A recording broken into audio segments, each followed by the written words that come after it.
All right, ladies and gentlemen, Fabs in the house, and welcome back to the channel. I got a pretty cool video for you today, just a little comparison between these two little tiny gadgets. But first of all, just let me remind you to like, subscribe, leave me a comment down below. Check out fabsinthewild.com. We just got a store up and coming and running, and you can see if there's anything you might like in the analog realm.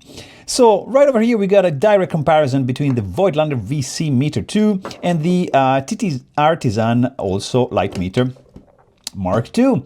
If you're trying to decide, where to put your money for a shoe mount light meter, stay with me because these two look very similar at a glance, but they behave very differently in real use. Let's get into it.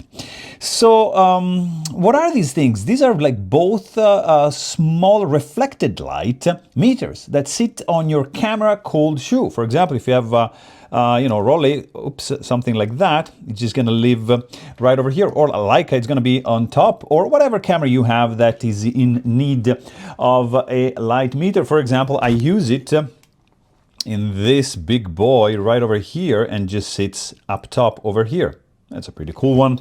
But anyways, it can be mounted on any classic camera, I would say, that is in need of a light meter. So basically, they work in a way that you point the camera towards the scene and press the button, in this case, this orange one, in this case, this silver one on the back, and they just meter the scene. So you see the reading when the green light is on, then you transfer those settings into your shutter and aperture. That's pretty straightforward.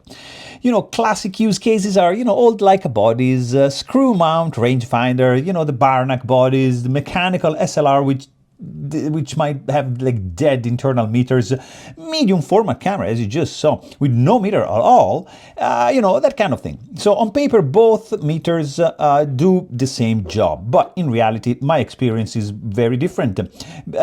Trust factor, also pretty different. The Voigtlander VC Meter 2, it's feels like an actual camera accessory from a serious camera maker like Voigtlander is.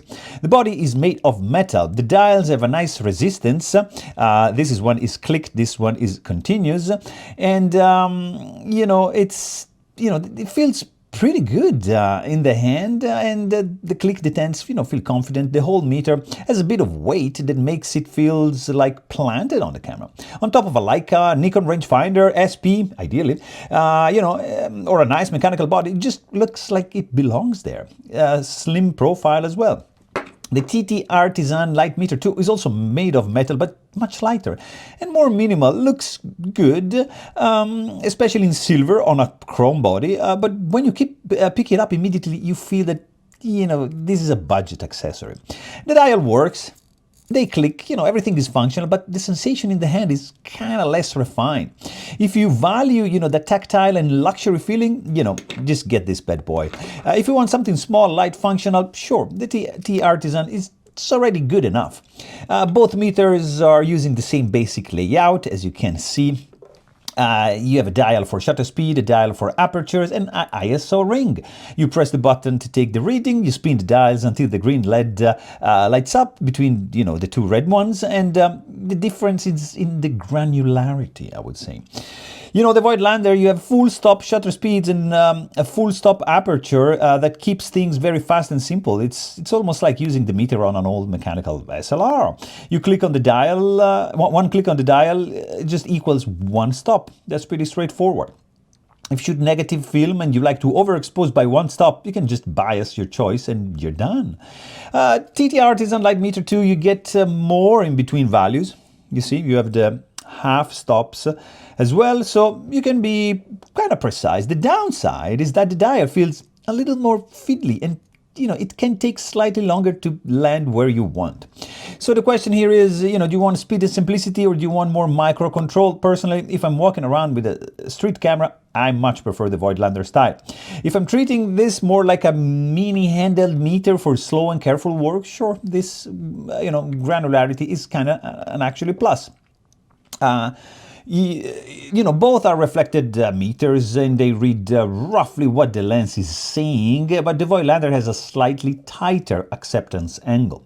That means that this bad boy right over here behaves a little bit more like a short tele reflected meter. You can point it at a specific zone in the scene, like a shadow or a midtone, and it's a little easier for me to isolate that area. The TTArtisan tends to read a slightly wider area, so for general walk-around use, this is fine. But in tricky light, this kind, the Voigtlander kind of has like a little bit of an advantage, in my opinion.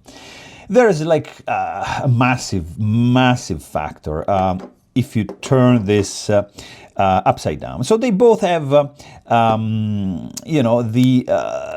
the hot shoe, as you can see, that can be mounted in different spots. This one has 2 locations. This can be mounted in 3 locations. But the access to the battery is very different. And that is, this guy runs on 2LR44, like so. And has just a compartment that it's pretty easy to access. This fella, no. This is running on CR1632 coin cell, and you gotta need a screwdriver to change the batteries. For example, now batteries are dead. All right, so I gotta have to unscrew this one. I'm gonna show you what it takes to change the batteries on a TTArtisan, and that's for me the major drawback, together with another pretty major drawback that I'm going to show you once I've got some fresh batteries installed. So you have to remove that. If you are on the field, forget about that. Are you kidding me? You're going to lose these screws 100%. They're not locked into the cold shoe. Then you have to unscrew another screw right over here to access the battery compartment.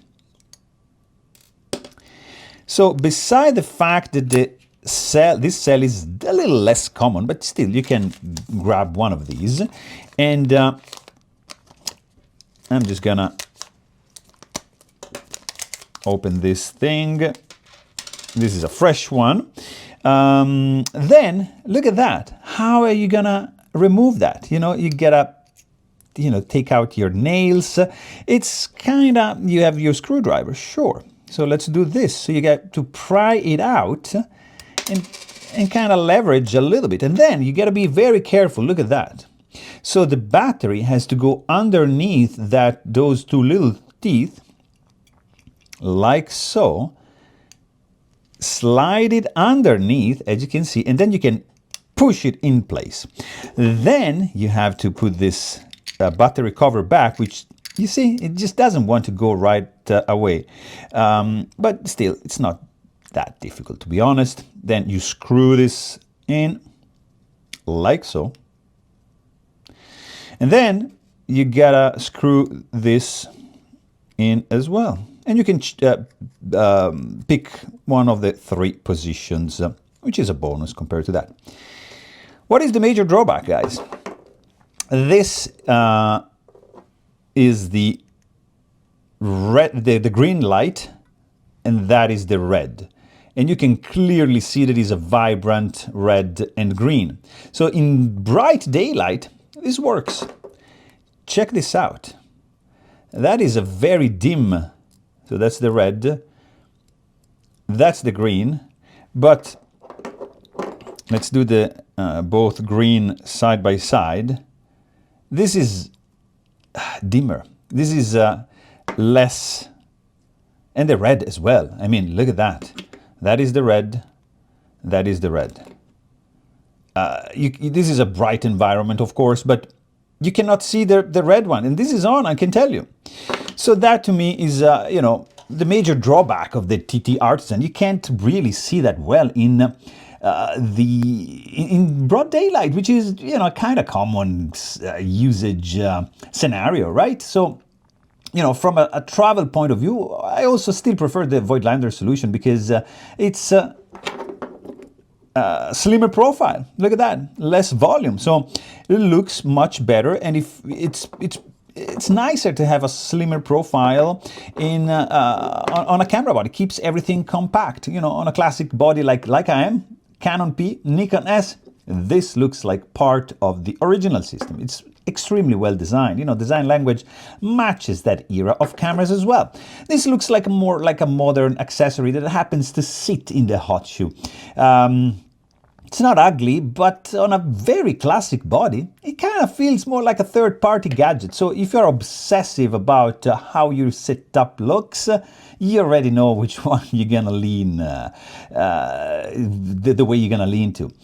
You know, now there's a painful part because this bad boy right over here, it's not cheap. You're paying a premium for the brand, the machining, the consistency, and the long track record. Of course, this has been around for a while. The upside is that resale value is super strong. This is gonna keep the value. If you ever decide to sell it, you will recover a big chunk of what you spent, so don't worry about that. The TTArtisan Light Meter 2 is much more affordable, but you know, if you just need a meter right now for a camera that you do not use constantly, or if you're just getting into film and you're not ready to drop serious money on a meter, you know, this makes a lot of sense. But this is a classic case of buy once, cry once versus good enough for the price. So which one should you get? I don't know. Pick this bad boy if you shoot a lot, if you rely on heavily on this meter, if you shoot slide film, or if you just want very consistent, repeatable results. That's your boy.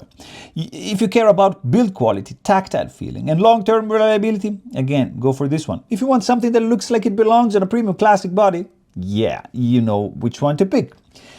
You know, if budget is a real factor, you just want something functional without spending too much, yeah, the TTArtisan, it's unbeatable for that aspect. You most shoot negative film and you can tolerate a little bit more of variability, yeah, you can safely go here. If you like the idea of more granular aperture and shutter steps, again, this one has the half click stops. If you want something, you know, small and light and easy to throw on any camera, you know, this is the choice you're gonna make. You know, my personal take is that if this is going to live on your main camera, the one you reach for you know all the time, I would just stretch for the Voigtlander. If you're going to touch those dials 1,000 times and extra quality and trust are worth it, again, go here. If you just need a meter as, you know, secondary body, or you want to try, you know, the show mount meter, you know, life, you know, without committing a lot of cash, and again, as I said, get this bad boy. Let me know in the comments down below which one you're using and what camera you're using on. And, you know, if you are satisfied with this little video, again, like, subscribe, leave me a comment down below. And most of all, thanks for watching. Stay tuned.